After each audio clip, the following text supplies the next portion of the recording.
Hello and welcome back to Budget Bites. I'm Erin Zepp, dietitian, and I have Leah Brooks here with me, Hi. one of our LCSWs at the Weight Loss and Wellness Center, and today we are talking about leftovers. I have been wanting to tackle the subject of leftovers on one of our live videos for a long time because it's a hot button issue for a lot of people. Yes, it comes up a lot. Why do you suppose people have such strong feelings about leftovers? I think leftovers come up a lot for a number of reasons. We talk a lot about limits at Weight Loss and Wellness Center, especially in behavioral health. Limits come up in diets, what you can and can't eat. They also come up in budgets, right? Mm-hmm. What you can't spend on, how much you can I spend. know that people really enjoy talking about limits and living with them. No, so a lot of times our human nature is to break boundaries and push against those boundaries. Boundary pushers. We're a little devious that way. So when it comes up to leftovers, I hear a lot of, I just don't want to eat the same thing over and over again. So meal prepping can be hard. Meal planning can be hard. When we have limited finances or we're trying to reduce the amount that we're spending, it can get very repetitive and boring, and we feel like we don't get the exciting things that we can get. I hear that a lot, especially when we're talking about smaller households. Mm-hmm. Who are like, well, I just don't enjoy cooking because if I cook something for the 2 or 3 of us, or one of us as it might be sometimes, I just end up eating the same thing and I don't like it. So instead of going to the grocery store to spend $40 for a meal that I'm not going to eat, I'll just go to the drive-thru and spend 5 or 10. Mm-hmm. But that is why we are filming today, because I want to tell you all about some nutritional ideas for how to consider using leftovers. And I'm so glad you're here with me today, Leah, because we get to talk about the mental health aspect of leftovers. Yes. So first things first, in order to have leftovers, you have to make a meal. Yes. That's how it works. The thing that we usually get leftovers from are bigger cuts of meat. So today we started with a beef roast. And so as you can see here, you've got just kind of your standard Sunday supper, roast beef with potatoes, carrots, and mushrooms, and then I also put some grilled asparagus on the sides, Now, which Erin. was a leftover.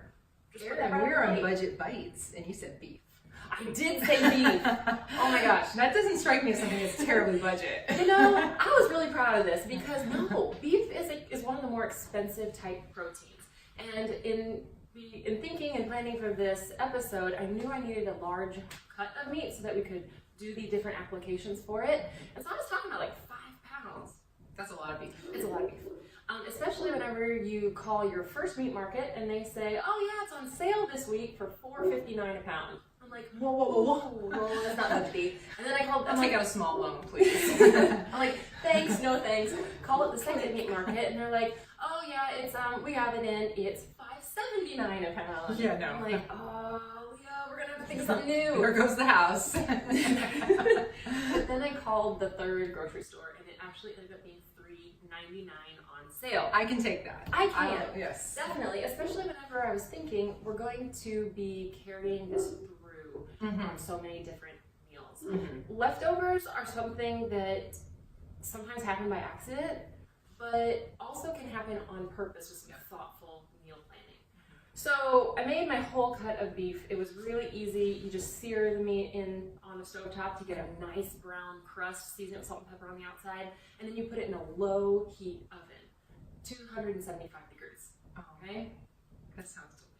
It really is very good. And you want to cook it low because you don't want your beef to get tough. And actually, I enjoy medium well roast, and so that's what I cooked this to, and it actually worked out really well because I ended up having to cook it again in my other applications, and so nothing that you see here is tough or leathery or gross. So cooking it a little less time helps it from getting overcooked the second time. Exactly. That's part of the planning. And with something like beef, of course, that works. People eat medium well, beef all the time. For something like chicken, you're always going to want to cook it to fully cooked. Pork, the USDA has actually relaxed the instructions for pork. You don't have to cook it to super high temperatures anymore because the Shout out mom and grandma. right? And so you can actually cook pork to about 145 too now. Okay. So thank you for bringing that up. So that's Sunday dinner. quite a bit. And so the next application here was beef stroganoff, which I am Yum. super excited about. We actually have created a new resource for you, our viewers.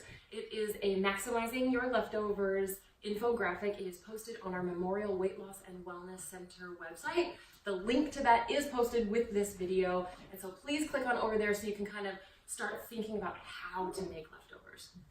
My strategy is to think, okay, I have my main protein.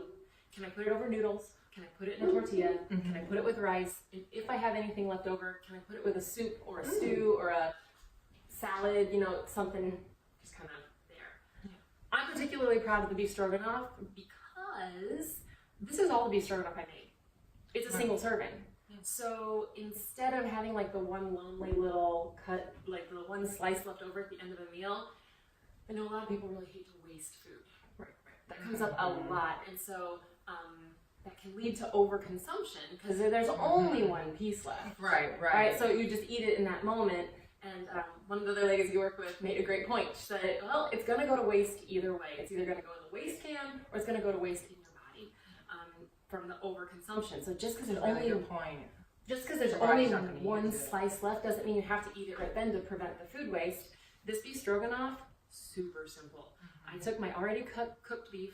I threw some onions, also left over. Like I had a little like quarter of an onion in there, and a few mushrooms. Just cooked it on the stovetop. Added some beef broth.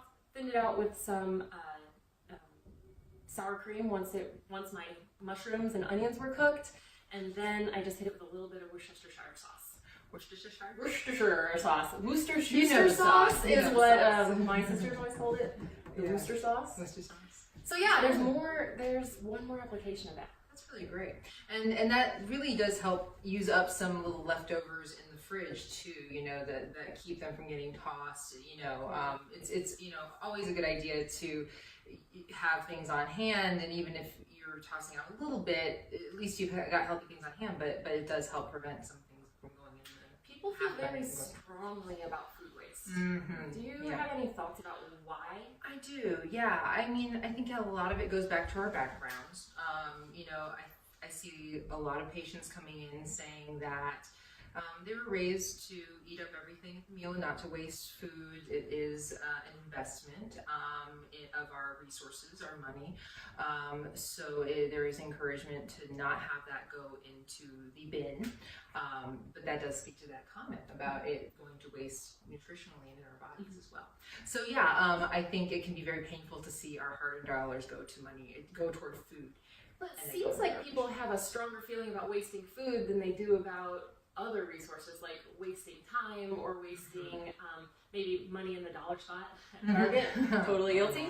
Because really, when you think about it, if you have consumed and really used a good portion of the food that you eat, what is going to waste is not often the whole total. You can go to a restaurant and spend $7, $8 on a lunch, you know, for yourself, and eat the whole thing, and that feels like $7 or $8 well spent. But if you take the same $7 or $8, spend it in a grocery store, and then end up actually wasting, you know, a portion of it, somewhere between $1 or $2, that it's kind of a cost-benefit analysis that we just bypass. And so I don't want to encourage food waste at all. I know that, said it before, the crisper drawers where good intentions go to die, right? Like we buy produce especially with the intent of using it and it goes bad, but that wasn't wasted. It's an opportunity to learn what can we do next time to prevent that from happening. And just because you're eating all of your food that comes from a restaurant doesn't mean maybe you couldn't have had a better deal at home, even some cases. Yes. Did you learn a new skill? Did you learn a new recipe? Did you eat a balanced plate at home? Did you eat within the portion recommendation that you learned when you met with Erin, or that you had set as a goal for yourself? Was it part of your overall plan for the week, whereas the restaurant was not? I think losing a portion of your grocery budget to the waste bin, I think that all factors into the cost-benefit analysis, and that's kind of our retraining of our thought process around food and our relationship with food. I love that. Think about that feeling you get after the restaurant. Do you feel some remorse of the goal that you lost versus the skill that you built using that half onion in the recipe but throwing out the other I hate throwing out half onions, but if I think about it that way, well, I've got a new recipe in the arsenal. Maybe I'll use the half onion. A single serve. Yeah. And this is another single serve is quesadilla. I love quesadillas. I love tacos. I love enchiladas. I love fajitas. I just love stuffed hot meat and vegetables wrapped into a toasty jacket of a tortilla. And that's another kind of strategy for planning out leftovers. I told you before, like, okay, I have this. Can I put it over my different like starches? But also, can I think of a different like food ethnicity? Can we make something Tex-Mex? Could we make something Italian? I must have been in a Eastern European mood because the next one up is unstuffed cabbage rolls. Yum. Yes, I love cabbage rolls. They are perfect. They are kind of spicy. There's a little bit of chili powder or paprika in there. They are kind of sweet. There's a little bit of sugar in the sauce to kind of balance out the spicy. They're a little tart. There's vinegar in it, as is in a lot of Eastern European recipes. And there's cabbage, which is like my favorite vegetable. One of my favorite vegetables.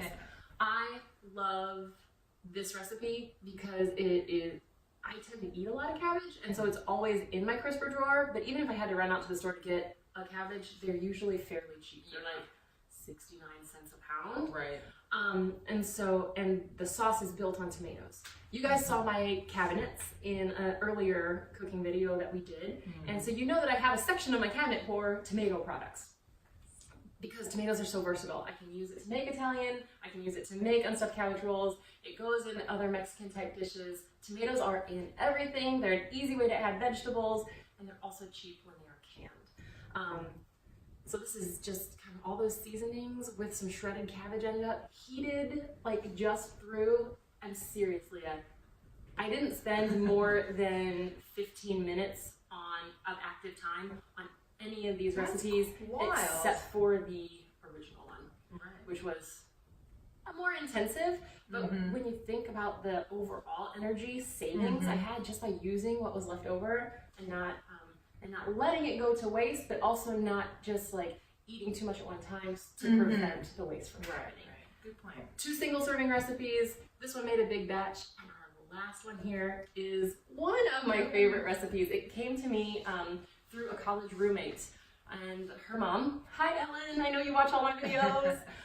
We are making your beef barley pizza soup today. Ooh. Yes. Ooh, exciting. Yes, it is Pizza. Pizza. It tastes like pizza. But it's another kind of fast cooking thing. Leftover meat, there wasn't a lot left at this point. Some mushrooms, which I had from my roasted over here. Yeah. I'm the only one who eats vegetables, or my family eats vegetables. I'm the only one who eats mushrooms. You almost threw your family under the bus right there. You really do.